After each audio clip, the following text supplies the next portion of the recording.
Welcome to the Windows and Computer channel, and this is a quick video for those that have mentioned that you have problems updating Edge since yesterday, the day before. So I've talked about Edge 90, and a lot of people went and tried to get it, and you got an error message or it didn't work.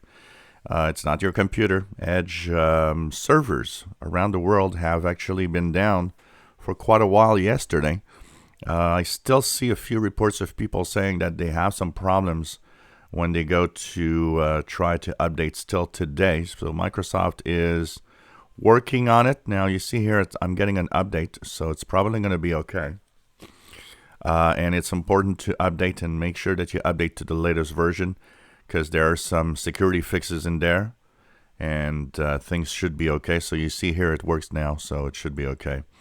Make sure you're at 90.0.818.41, because I suspect that some of the security updates are now available, and that they actually are fixing some of the Chromium engine security flaws that were discovered.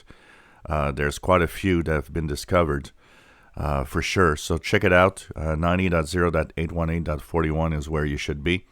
Make sure that you stay safe, and also at the same time, for those that weren't able to update to version 90 because of the Microsoft Edge server problem, well, you're probably going to be able to move on today to that new version. So just check it out on the Edge browser. Simply go to the upper right corner of your browser, 3 dots, help and feedback about Microsoft Edge, and you should be up to date if everything is back to normal today.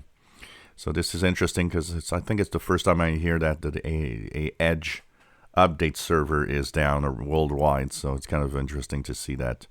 So things seem to be back to normal, as my Edge browser has now updated again today.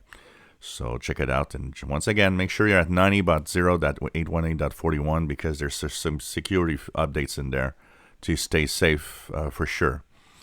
If you enjoy my videos, please subscribe, give us a thumbs up. Thank you for watching.